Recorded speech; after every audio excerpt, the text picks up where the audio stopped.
jirus immoo aanaa isaa gaafatee jenna. Amma maal akka hojjennu hojii keenya sirriitti summarize gochuudhaafan yaalaa. Fiqaaduun maal godhee zone regional representative waan ta'eef anam eenyuun gaafadhee ministeera barnoota gaafiin gaafadhe. Maaliidhaanan gaafii gaafadhe hojjettan poortaaliidhaanan gaafii gaafadhe.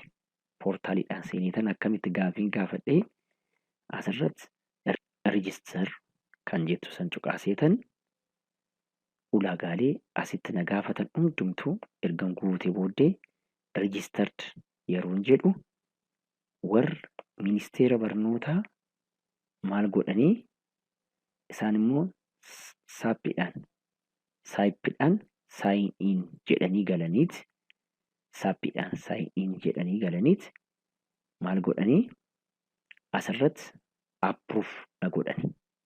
Yeroo asirratti approve na godhan jechuun maal jechuudha?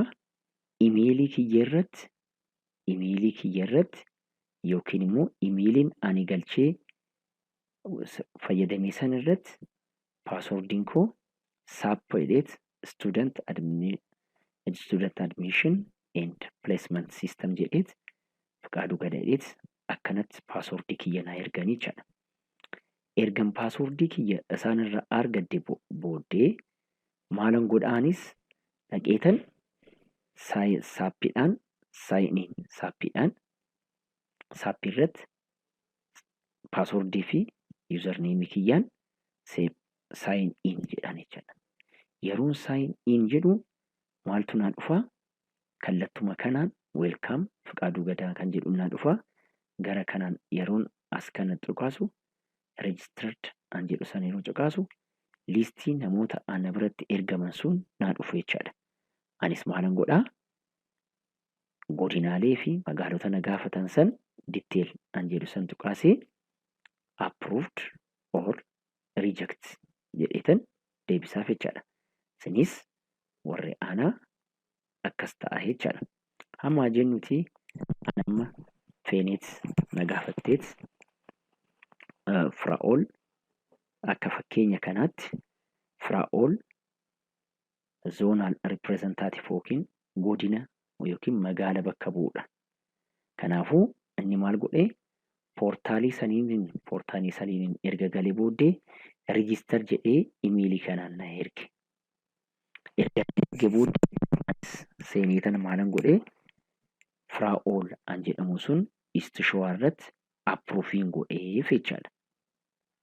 Ani seeneetan Firaa'ol an jedhamu san nama na gaafate san maalan godhee Firaa'ol kan jedhu waradaa educational biiroo representativeidha. Eenyu gaafate godina waan ta'eef inni istishoowaa kana irratti hidheetan asumarra detteelii isaa dhufeet approve waan godheef amma Firaa'ol maal ta'a? Imeelii isaatirratti kanatu dhufeef jechaadha. Imeelii isaatirratti paaswordiin isaa fi yuuzarneemii isaa ni dhufe jechaadha. Kanaafuu amma namni kun maal godha? Godinarra namni jiru sun yookiin aanaarra namni jiru sun maal gaafata? Firaa'ol aanaa jala jira. Maaltu gaafata jechaadha? Maal gaafata jechaadha? Imeelii isaa galfateet maalirratti? Saappiirratti imeelii isaa galfateet paaswordii isaa asirratti galfatee akkaataa seenu haa ilaallu. Isaa maalirratti galaa? Saappi poortaalii irratti odoo hin ta'in saappiirratti dhufee Firaa'ol yeroo seenu immoo inni amma aanaarra jira. Paaswordii yuuzarneemii isaa kana an imeelii galchee register ta'e sun paaswordii isaati jechuudha. Ishii asirratti ni galchaa. Paaswordii asirratti ni galchaa. Imeelii isaatirratti immoo kan ergameef maaltu jira? Paaswordiin ni jira. Paaswordii isaa asirratti erga galchee booddee maal jedhanii? Sign in jedhan.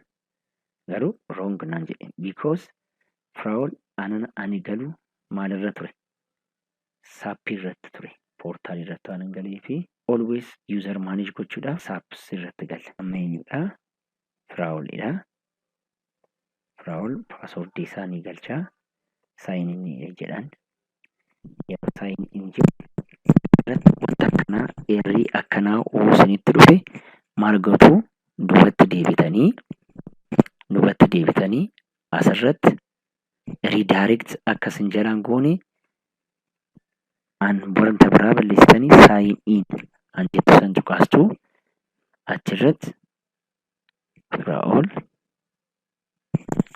paaswordiin isaa ani imeelii isaa irratti ergame san galchee sign in yeroo jedhu welcome Firaa'ol jedhanii Firaa'ol eenyu gaafatee hoo jennee gaafanne Firaa'ol jalatti Firaa'ol aanaarra waan jiruuf mana barumsa isa gaafatee fide jechaadha.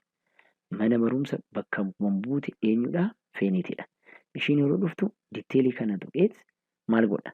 Aanaan tokko mana barumsa isa jala jiran 5 6 ta'anii gaaffii isaan gaafatan san ditteel an jedhu san tuqeet approved jedhanii approved jechuudha jechaadha. Aanaan mana barumsa approve godha. Godinni aanaalee isa jala jiran approve godha. Immoo godinaalee fi magaalota isa jala jiran approve godha jechaaf. Approve godha jechuun maal jechuudha? Kun approve ta'e jechuun feenetiif imeelii ishiit irratti maaltu ergame jechuudha? Paaswordii fi paaswordiitu ergameef jechaadha. Feenet amma an bakka buute maalidha hoo jennee ilaalle ishiin immoo mana barumsa bakka buute. Hubadhaa. Manni barumsa irratti namni bakka bu'e sun maaneej kan gochuu danda'u maalidhaanii?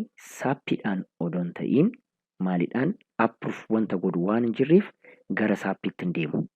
Maalitti deema? Poortaaliidhaan fayyadamaa jechaadha. Amma jennuti feenet tanaa feenet imeelii ishiitiin eenyu gaafattee? Aanaa ishii gaafattee aanaa ishii irratti Firaa'ol approve ishii godhee yeroo approve ta'u imeelii ishiitiin maaltu ergamee fi paaswordiin ergamee fi zeen maal gooti? Sadarkaa mana barumsatti kan seennu saappiidhaan odoo hin ta'in maalidhaan seenna? Poortaaliidhaan seenna. Kana akka hubattanan barbaada. Akka sirriitti hubattan anan barbaadu maalidha? Yeroo sadarkaa mana barumsa jiru manneen barnootaan seenan https jedhaniit poortaaliidhaan seenu. Adaraa tana hubachuu keessan maalidhaan seenu? Poortaaliidhaan seenaniit maaneej godhu. Poortaaliidhaan seenan ajennu feenet request goote. Eenyu request goote? Aanaa ishii request goote Firaa'ol jechaadha. Firaa'ol immoo approve godheen Firaa'ol approve godheen eenyu approve waan ishii godheef yeroo approve ishii godhu imeelii ishiit irratti paaswordii kanatu ergameef ishiin maal gooti? Sadarkaa mana barumsatti hubadhaa. Sadarkaa mana barumsatti angalanii poortaaliidhaan galu. Achirratti feenet galteeti imeelii ishiin galchiti. Feenet Fiqaaduu paaswordii imeelii ishiitiin ergame ibsan imeelii ishiidhaaf ergame san as keessatti peest gootii sign in jettiin. Kana jechuun sadarkaa mana barumsatti galtee jechuudha. Asirratti waa'ee hedduun waa'ee guddaan kan hojjetamu sadarkaa mana barumsaa irratti. Kanaafuu sadarkaa mana barumsaatiin yeroo seenan kanaan dura interfeesiitti seenuutiin hundumtu adda. Asirratti waa agartan sadarkaa naannootti, sadarkaa godinaatti, sadarkaa aanaatti an arginu interfeesiin nuti arginu kana fakkaata. Approve kan ta'e tootaal yuuniik kan ta'ani peend ta'anii kan nu eegaa jiran reject kan godhani yookiin ignore kan ta'an jedha. Sadarkaa godinatti, aanaatti fi naannootti even MOA irratti yeroo gallu an agarru interfeesiin kana. Sadarkaa mana barumsatti yeroo gallu garuu maalidhaan seennaa? Poortaaliidhaan seennaa. Interfeesiin isaa kana fakkaata. Asirratti garuu incomplete kan ta'an natural saayinsiin ijoollee ammanatu jira. Complete ijoolleen complete ta'anii yookiin filannoo isaanii kan filatan kan hin filanne 81 jira. Complete kan ta'an sooshaal irratti tokkotu jira jedha. Garuu yuunivarsiitii pileesmentiin kun baand steets jedha. Kun garuu yuunivarsiitii pileesmentii irratti ijoolleen 285 pileesmentii isaanii sirriitti argatanii jiru. Maali jechuudha? Naachuraal saayinsii. Sooshaal saayinsiin immoo ijoolleen 82 argatanii jirudha. Kun lakkoofsi kun mana barumsaatiif an mul'atu yoomi jettanii yoo nu gaafattan yeroo duraa yoo ta'e lakkoofsa kana homaa laaluu hin danda'an. Kanaafuu manneen barnoota maal hojjetu? Student kan jettu kana cuqaasaniit ijoollee isaanii an isaan hojjetan wanti guddaan kun hundumtuu hin mul'atu. Kana an asirratti mul'atu kun an agartan maalidhaa? Kanaan dura waan an irratti hojjedheef malee kana nagaru hin argu jechaadha. Manni barumsi yeroo duraatiif maqaa mana barumsaatiin yookiin bakka bu'aa mana barumsaatiin yeroo seenu kana arguu hin danda'u. Kanaafuu maal godhaa? Hojii inni guddaan asitti hojjetu kana. Tokkoffaa liistii barattoota isaa liist jedheet laaluu ni danda'a. Student upload an jedhu kana cuqaasaa. Waa'ee lamatu dhufa hubadhaa. Tokkoffaa upload student preference an jedhu dhufa. Kana jechuun Excelii buufannee san guunnee erga fixne booddee an gara sarvarii keenyatti ittiin galchinudha. Saayidiin kun upload jechuun. Kanaaf qastiisaas akkuma agartanitti upload godhi waan jedhuuf. Karaan an jiru garuu downloadidha. Manneen barnoota keessan maal gootu? Yeroo duraa yeroo seenan maquma mana barumsa isaaniitiin waan seenaniif dursa download godhatu jechaadha. Asirratti select type jedhu san university choice adaraa keessan. Asirratti field and band choicein nu laallatu. Kan nu laallatu maalidhaa? University choice an jedhu san ni cuqaasnaa. Included preference an jedhu san erga cuqaasnee booddee all jenneen sooshaaliinis naachuraaliis walumaan bu'a jechaadha. Yookiin all jechuun kanarratti maalidhaa? Enrollment typein keenya sadiitu jira. Maal maaltu? Regular, private, nightitu jira. Hundumtuu ramaddii argatu. Yookiin immoo yuunivarsiitii barbaadan filachuu danda'u. Kanaafuu all jechuu ni dandeenya. Asirrattis naachuraalii fi sooshaal jedhu jira. Akka hojiitti baay'annetti tokko tokkoon gochuu danda'u yookiin all gochuu danda'u. Erga kana filatanii booddee kan mana barumsa kana ta'uusaa an beeku eenyudha? Maquma mana barumsa saniitiin bakka bu'ee saniin waan imeeliidhaan galeef an inni bu'u sun an mana barumsa san ta'uudhaan ni beeka jechaadha. Download an jedhu san yeroo cuqaasu Excelin sun koompitara irratti hojjennu san irratti maal ta'a jechaadha? Download ta'eet bu'aa jechaadha. Asirratti akka asirratti agartan download ta'eet bu'a. Faayilli kun eessa akka jiru beekuudhaaf tana tuqneet show folders jennaani yookiin download folderii keessatti eessatti argama? Always wanta download ta'u download folderii keessatti argama. Akkanatti banna jechaadha. Yeroo Excelii kana bannu maaltu dhufaa?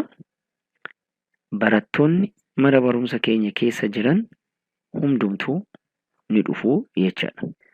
Download Excel format kan jedhu yeroo cuqaasnu Excelin tun asitti hin dhufti. Excelii sirriitti currently an buusnee san cuqaasuudhaaf show folder jenneet folderii san keessaa ni banna. Excelii kana yeroo bannu ijoollee mana barumsa san keessa jiran hundumtuu ni dhufuu jechaadha. Download Excel format kan jedhu san yeroo cuqaasnu Excelin sun nu dhufaa. Excelin sun an amma buusne san galleet Excelii san banannaa jechaadha. Excelii sana yeroo banannu ijoollee teenya maqaa ishiitiin Excelin sun asirratti daawunlood ta'a. Asirratti Excelii kana ni banna. Excelii kun maal nu fida? Barattoota achi keessa jiran, mana barumsa keenya keessa jiran hundumaa qabatee dhufa jechaadha. Haala kamiitiin dhufuu jettan, haala kanaatiin barattoota keenya hundumaa qabatee dhufa jechaadha. Kana jechuun maalidhaa? Hubadhaa. Yeroo asitti agartan Excelii kana erga buusne booddee dafnee maquma mana barumsa saniin odoo rineem goone baay'ee bareedaadha. Manni barattoonni achi keessa jiran hundumtuu social science, natural science jedhanii dhufu jechaadha. Haala kanaatiin social science fi natural science jedhaniis duwwaasaa dhufa jechaadha. Kana maal goona? Akkanatti dhufu. Kana akka isin hin raaffanne foon nambar an jedhu miiseejiin akka ministeera barnoota kaa'eetti miiseej SMS miiseejiin irree barattoota kanaaf akka ergamuu danda'utti bilbila sirriitti hojjetu moobaayila isaanii kan isaanii yookiin kan maatii isaanii akka guutamuusaa dirqama ta'a jechaadha. Kana guutuun ijoollee takkaaf guutuun dirqama ta'a. Because filannoo isaanii kan beekan SMS'dhaan yookiin 4 digits kan jedhamu miiseejiidhaan waan ta'eef kana hin guunna. Imeelii yoo qabaatan hin guunna. Kana garuu asirratti yeroo laaltan yuunivarsiitiin 40 akka carraa filatan kennameefii jira laala. Yuunivarsiitiin 40 akka carraan filachuu danda'an asirratti agarsiisa. Kanaafuu ijoolleen immoo yuunivarsiitii isaanii yeroo filatan haa jennuti kanaan dura ani isin rakkisu tokko haga 40tti filachuu danda'u. Filannoo tokkoffaa isaanii Addis Ababa yuunivarsiitii ta'uu danda'a. Filannoon lammaffaa isaanii Bahar Daar yuunivarsiitii ta'uu danda'a. Filannoon ja'affaa isaanii ta'uu danda'a. Garuu deebisanii ammas filannoon tokkoffaa kiyyaa Adaamaa ta'uu jedhanii asitti ammas tokkoffaa kennan Exceliin kun hin fudhatu jechaadha. Diimaa irratti barreessa. Kana jechuun redundance problemii qaba jedhee nutti agarsiisa jechaadha. Manneen barnoota keenya barattoota isaanii tokko haga 40tti irra odoon deebiin akka filatan hubannoo akka kennitan in abdanna. Erga kana hundumaa barataa tokkoof filannoo yuunivarsiitii 40 keessaa odoo takka hambisiin yookiin immoo tokko haga 40tti akka guutu taasisuudha. Erga taasisnee fixnee booddee maal goonaa? Sadarkuma mana barumsa saniitti maaltu godhama? Sadarkuma mana barumsa saniitti hundumtuu erga guutameef booddee filannoo isaa barataan tokko akka barbaadetti 40 san keessa erga guute booddee erga hundumaa fixne booddee upload goone jechaadha. Haa jennuti barattoonni abbreviyeeshinii kana dhaban akka ijoolleen irree wal jalaan dhufne yuunivarsiitiiwwan kun abbreviyeeshinii isaa haa jennuti ASTU jechuun Adamaa Saayinsii and Teekinooloojii jechuu akka ta'e naannoon itti argamurree kana bakka ifa ta'etti maxxansuun dirqama ta'a ijoolleedhaaf hubannaa kennuunis akkasuma dirqama ta'a jechaadha. Kana akka manni barumsa hojjetan isaan sirriitti barsiisuudha. Sooshaaliis, saayinsiis kallattii akkanaatiin erga guutanii fixanii booddee maal godhu? Excelii kana seef godhatu. Maqaa mana barumsa saniitiin seef godhatu jechaadha.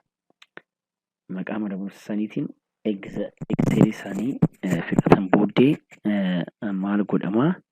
Akkuma jennetti feeneet bakka buute mana barumsaadha.